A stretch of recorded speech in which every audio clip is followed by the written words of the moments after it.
Hey guys, welcome back to another video. This is James at Elite Hunters here with another video. This one's gonna be my next installment into the Triple Crown editions. I have a new card that I want to share with you, one that I picked up recently and one that was part of my PC, and it's high time I put the spotlight on this one great player. Starting off with the first, my new edition, I have here T206 of Heinie Zimmerman. This is a beautiful grade 3. I simply love this card. As you could tell in the back, it's a Piedmont 350 subject. It has no creases. It's got really good registration, as you could tell. The only issue I had is a little bit of tobacco spit there and a tobacco wad there, which gives this card plenty of character to say the least, but I really do love this card. Let me place this down so that I can basically get into the career of the one Heinie Zimmerman from the Chicago Cubs. He was known for having an exceptional bat. He played the infield on a utility role. He wasn't a good fielder. He suffered from having a low IQ and he was considered dim-witted. But what he lacked for in smarts, he made up for with raw ability. He was one of the few infielders that could hit for power, and he was a notorious bad ball hitter. I guess like Vladimir Guerrero. He could barely see the field though because of Tinker to Evers to Chance and Harry Steinfeld at third. But it was what it was. He finally saw the field regularly around the time in 1910 when Evers suffered an ankle injury. He took over and he had the opportunity and delivered. After 1910, he made it hard for player manager Frank Chance to sit him. But his shaky defense often infuriated him, and Zimmerman was often pulled from games. This continued into 1912 until, unfortunately for third baseman Jimmy Doyle, he died from an appendicitis. Heinie took over at third, and he rewarded the team with a 372 average, 14 home runs, and 104 RBIs, all good enough to set marks to earn him a Triple Crown. He was now the toast of the town, a star was being born, and Zimmerman was on cloud 9. Unfortunately, due to his lack of smarts, he made a lot of bad decisions. He didn't know how to sustain his success, and as quickly as he rose to fame was as quickly as it faded. Through marital issues, money issues, and mood swings, all leading to the Cubs eventually getting tired of him and trading him away in 1916 to the Giants, managed by John McGraw, who was known for turning around reclamation projects. Zimmerman played well with his newfound environment and John McGraw, even to the point where in 1917 he helped the Giants go to the World Series. Unfortunately, they did lose that World Series, but it was a successful year nonetheless. He had a renaissance to his career all the way up to 1919. And unfortunately for the Giants, they decided to take on another reclamation project by the name of Hal Chase, a player notorious for throwing games. Chase recruited Heinie to help him and be the ringleader to putting out bribes, which was another one of the bad decisions that Heinie Zimmerman made. And eventually he went down in 1920 along with the Black Sox scandal and every other player that was known for putting out bribes. And he admitted in court to offering bribes to other players and was never offered a contract to ever play baseball again. He wasn't suspended or banned, he was just basically blackballed.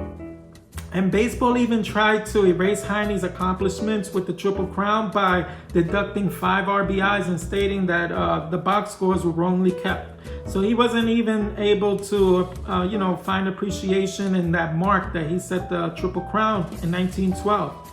And this went on for close to 100 years, up until 2015, when the box scores were audited and the 1912 season was reviewed. They found that 5 RBIs were indeed swept under the rugs, and they reestablished those 5 RBIs, thus alluding to him being recognized as a Triple Crown winner once again.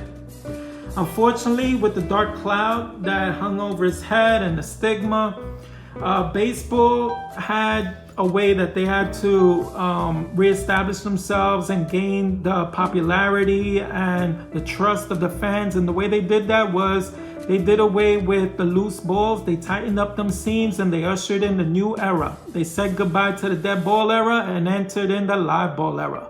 The era that is still to this day being played with the tightly wound ball.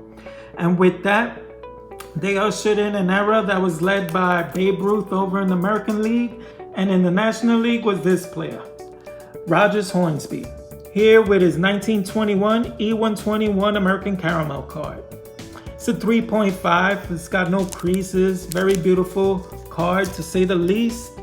And this is a card that I actually didn't even know was a rookie card up until I did all the research and I found out this was his first nationally distributed card. So to my surprise, I can say I own Rogers Hornsby, his rookie card. So let's put this bad boy in the background so I can get a little bit into Rogers Hornsby's greatness. For those that don't know, Rogers Hornsby is noted as the best right-handed hitter in baseball history. He came up in 1915 on September 10th and weighed only 135 pounds at the age of 19, measuring at 5'11".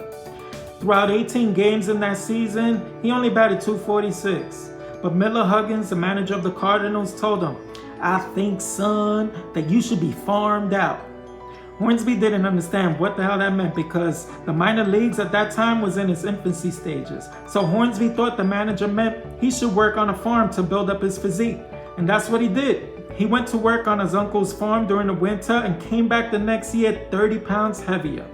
In his first at bat, he took the first pitch off the center field wall for a triple. He was 20 years old at this point and he was learning to hone his skills. He ended that year with a .313 average.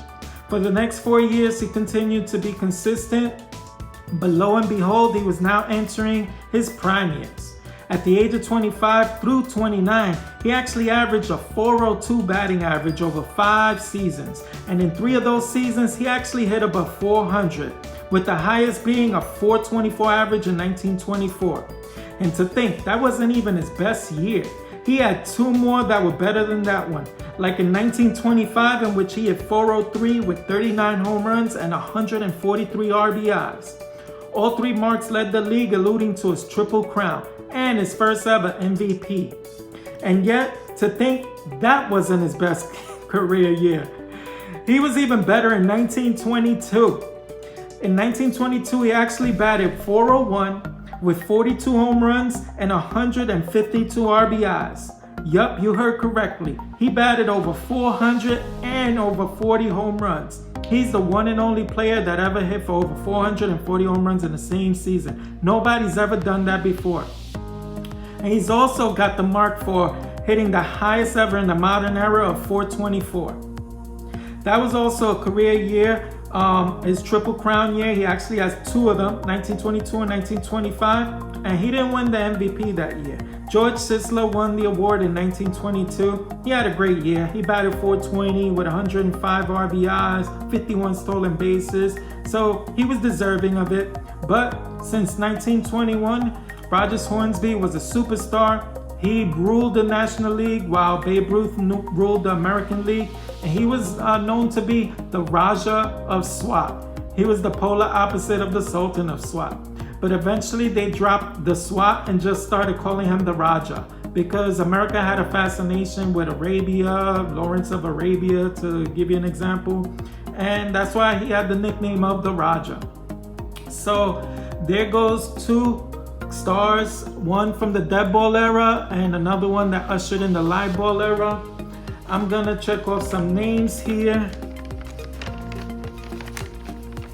So as you can tell, I checked off Rogers Hornsby and Heinie Zimmerman. And this list is officially about halfway complete. And I don't know what I'm gonna show you on the next one. I'm working on a few other cards. Let's see if I could win those cards. And plus I'm going to the Nationals, so you never know. Maybe I could pick up a nice Cy Young or John Clarkson or Tim Keefe, Old Judge, Christy Mathewson, Rube Waddell's on my list. There's a few cards I really want to look for. Maybe I'll pick up a Ty Cobb if I could find one for a good price. I don't know. So we'll see what I come up with next. Until then, I'm gonna wish everyone a happy hunting when it comes to cards. I want everyone to stay safe and be blessed. See you on the next one.